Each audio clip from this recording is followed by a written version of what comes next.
Welcome back to our second season of Sleepless in Dubai. My name is Julie Mallon.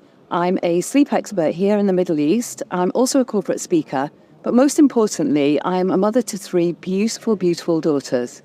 So we're filming live today from Baby Expo, and it's the first of its kind, and it's an early family event here in Dubai. And now I'd like to hand you over to my co-presenter, Laura. Yes, my name is Laura Buckwell. I'm an international event MC and broadcast journalist and mother of two. And we are absolutely delighted to be sitting with the creator of the event, very much from start to finish, Ashleigh Lloyd. Thank you so much for joining us. Thank you so much for having me. I'm really excited to be on and to be speaking to you both. So we were here yesterday. This is actually, in fact, day two. Yeah. And the event has, drummed up so much interest. I don't know what your footfall was like yesterday. And I don't know about you, but because I do quite a lot of events as well, but I find when people pay for their tickets, people actually come. When you do like a free event as well, people sort of and ah and things like that. So tell us about the success of the event so far. Yeah, so yesterday was amazing, and we had a great turnout. There was such a buzz. Although really busy, there was so many people commented that there was actually a really calming environment here, and it was really nice to be with other parents, to be meeting people that were going through the same journey that they are, to hear from experts, because parenting is amazing, but it can also be overwhelming. And I think being in Dubai, most people are away from their extended family. So being able to connect with experts, being able to connect with brands, being able to connect with other mums, was just about bringing everyone together. And it just seemed like everyone was in really high spirits. Everyone was super positive about the event. So yeah, that was really exciting for us as organisers to see that yesterday on the show floor. And very quickly, it's quite surprising there hasn't been an event like this, though. Why do you think that is? I don't know. I think here there's so many amazing smaller community events which really bring mums together and, network, and it helps you when you've just had your baby, get out the house and meet other parents. But there hasn't been something of scale which brings both the trade aspect and the consumer aspect together. So yeah, I think after becoming a mum, moving back to Dubai, I just kind of spotted the gap in the market, and I really wanted to bring everyone together and see how we could find a way to make that happen. So yeah, that's kind of how the idea came about. So in terms of moving back to Dubai, what really formed that decision to move back? Because, it's one thing moving here, then moving home, then coming back. So how did that work? How did you navigate that? So when we lived here first time round, we didn't have any children. So it was obviously a completely different experience. We were here for 5 years. We absolutely loved it. But we kind of reached that point where we're like, what do we do? Do we stay? Do we go? So we moved home. We got married. We had our first daughter. And it was great to be next to family, having that support network, having my parents just around the corner was amazing. But I think we really missed the lifestyle aspect. When we thought what we could be doing with our little girl every weekend, just being outdoors, the things that we could do. We just thought that we were really kind of missing out, and we really wanted to introduce her. So you really experienced both, in that you were here without children, and then you were here with children. And I'm sure that really formed part of your decision and guided you as to how to make this work.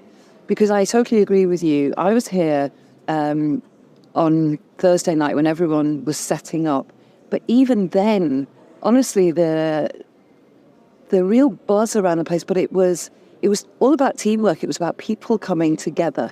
And that's what was really lovely. And it's followed through. It was there Thursday night. It was there all day yesterday. Now, in terms of experts, how did you go about looking to see what experts you thought would be the most appropriate for the parents? What was part of the decision-making process for that? I think for me as a parent, I really wanted to do a lot of research into it's a huge responsibility to bring this event together, bring experts and have them speak in front of other parents, and other parents, I feel, are relying on you to make sure that these experts are great, that they can connect with them, they can build a relationship with them. So yeah, I really wanted to do a lot of research, and I wanted to build my own connection with those experts as well, and trust and learn about what they were doing before I wanted to commit to obviously bringing the agenda together. And the response has been amazing, not only mums, but also experts saying, we really feel like we've broadened our community. We've spoken to so many people. Also, they've met with parents that they maybe spoke to a few years ago, but now they're having baby number 2, or they've just had the baby, and it's reforming that connection again, which was really nice to see. So many times walking around the show floor, people were bumping into each other that they hadn't seen for a few years, and that was really nice to know that we've kind of made that happen and brought that connection back into people's lives. Yeah, it's connecting people again as well, isn't it? What I want to ask as well is, what has been sort of like the toughest part of this whole process? I cannot imagine what it's taken to actually put it all together. And as you said, all the research and getting the right people and making sure that, people are connected. And I was scrolling through my Instagram yesterday, as you do, obviously. And a lot of people were saying, this is the prettiest, best looking exhibition that they've ever seen. The aesthetic of it is impressive as well. So what's been the biggest challenge there?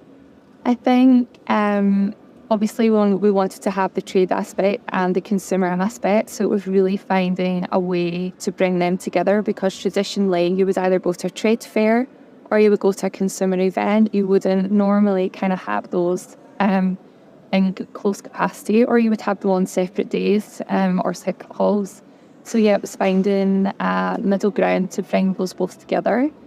So I think, that was probably a challenge, but also, making it comfortable for mums, making it a nice place for mums to come, making it a nice place for mums to bring their babies. So as much as, we want to have a hustle and a bustle, and we want it to be busy, and we want it to be exciting, we also wanted to make sure that there was a nice environment and a nice feeling for mums, so that when they left, they had a really nice feeling about the event. And that's really interesting, because a number of years ago, many, many years ago, when I was studying, and I'm studying to be a health visitor, which is a qualification back in the UK. And one of our modules was about parenting, to deliver parenting classes. Now, one of the things, if not the most important, that the lecturer was telling us, when your parents come, you, regardless of anything else, you need to have the best coffee, the best biscuits, just in order to make your parents feel nurtured. Which is, exactly what you're saying, because I was saying, the parents, they are giving all the time to their children, and you might not be able to afford the best environment, but you can do these small things, and actually these make the biggest difference to say you're valued. So it's really interesting that you say that, because it is about wanting people to know that we care. Because parenting, as you say, it can be very isolating, really isolating. It's the best thing in the world, but it's also the hardest. And of course, we're all about sleep. So, along your journey, in terms of not just your parenting journey, but prior to you having your children, did you think about sleep? Was sleep something that just happened naturally, or so how did that work for you? Yeah, I'd being completely honest, I don't think I ever really properly thought about, sleep, or even having children, how it would impact my sleep.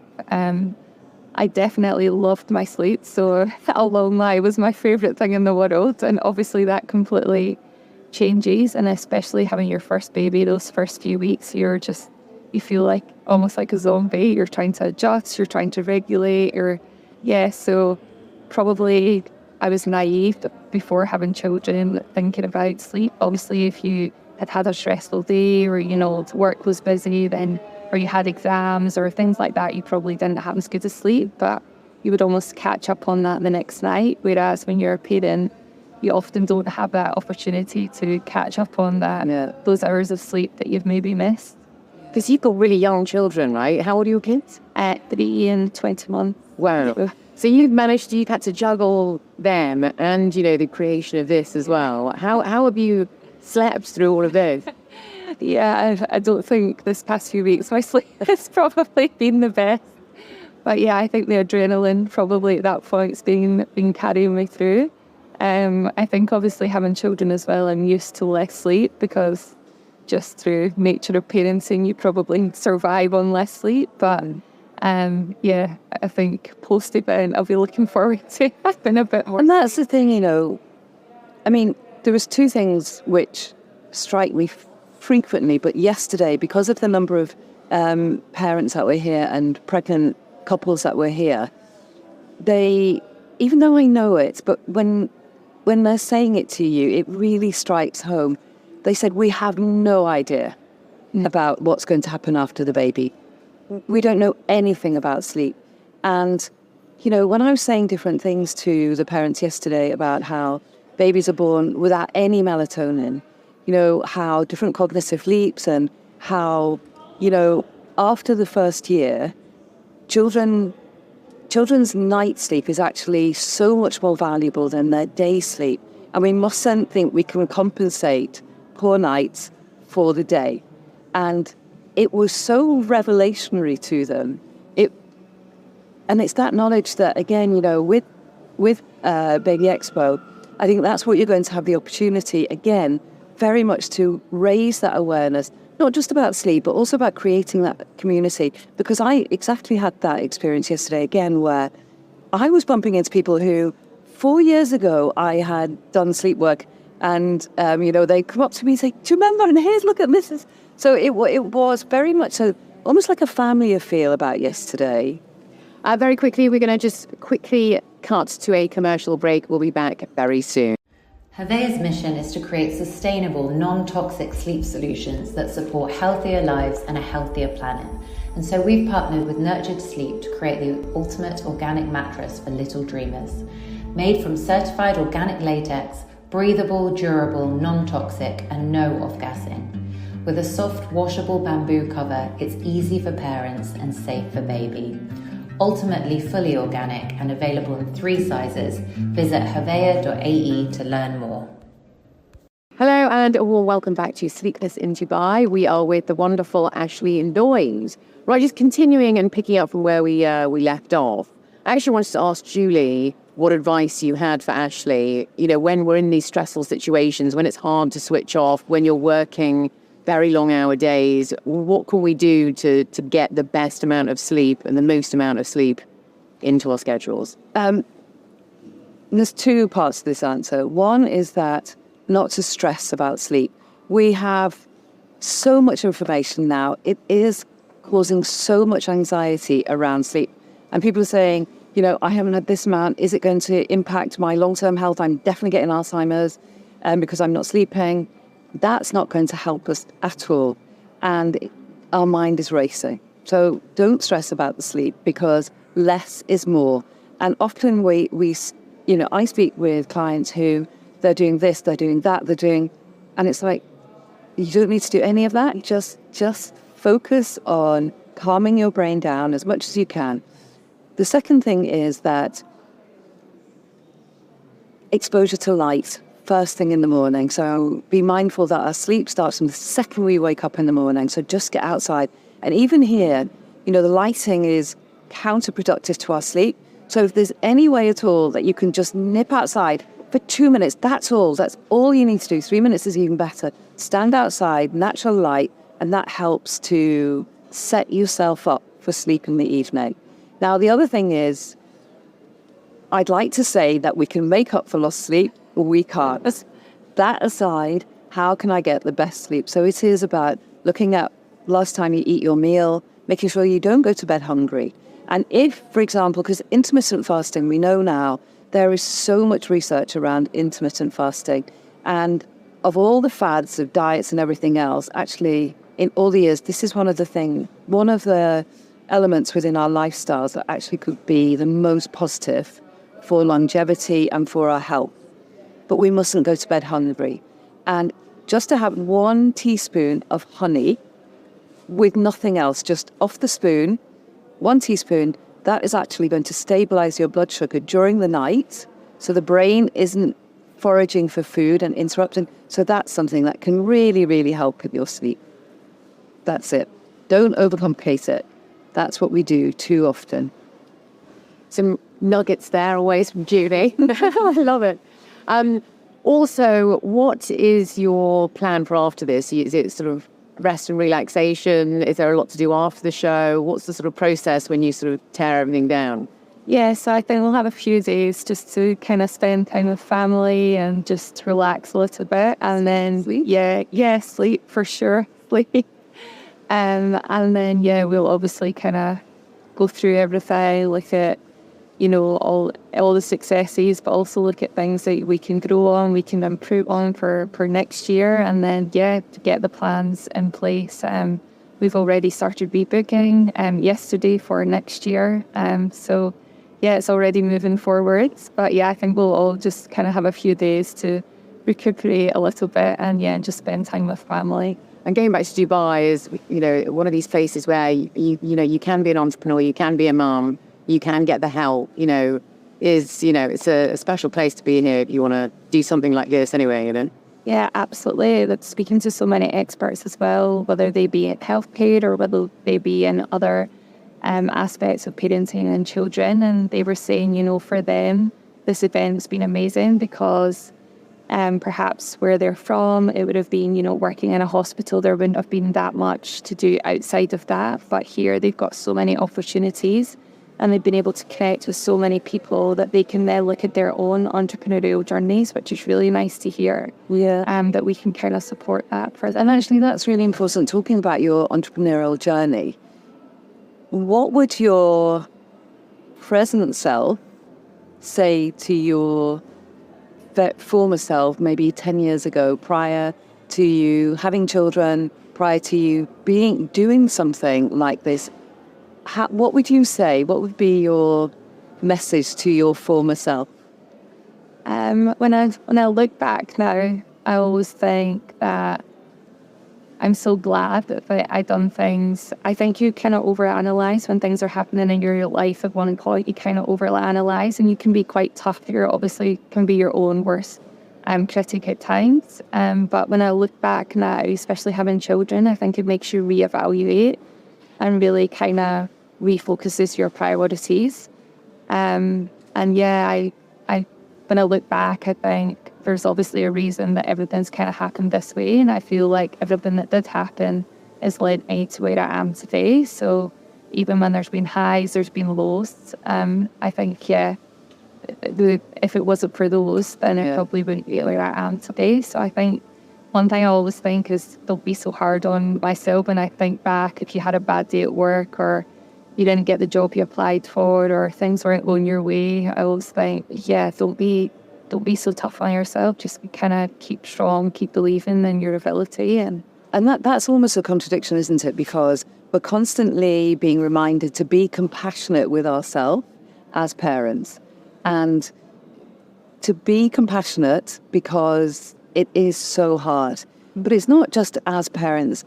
I think because of social media now, it's very difficult to look at being compassionate. So therefore, I often say about when we take a step back, then we can actually move forward. Well, off the back of that, what would be your perfect scenario for the best night's sleep? Like what leads up to that? And what would that be in your mind?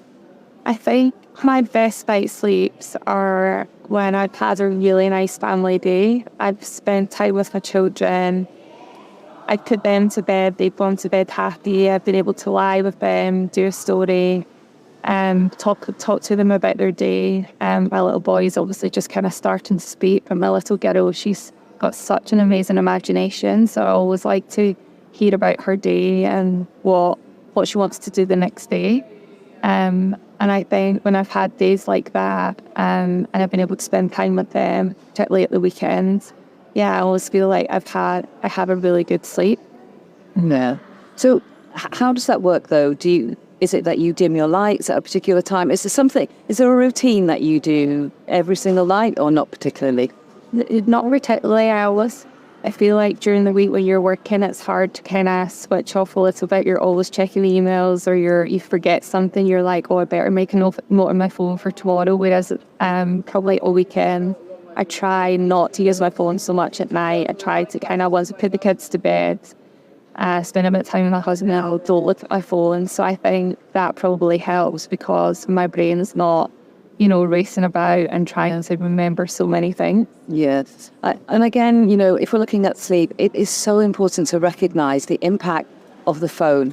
Remember, we are having too much daylight at night, too much light at night and too little daylight during the day. So the phone is a big factor when it comes to the quality of our sleep. So I'd like to say a huge thank you. Really, really appreciate you coming here and giving us your time, and it is so frantic, particularly on this second day. So I would like to say thank you, and just to remind all of us that sleep is not a luxury. It is a biological necessity. And if there's anything that you want to achieve, your superpower is sleep. And thank you.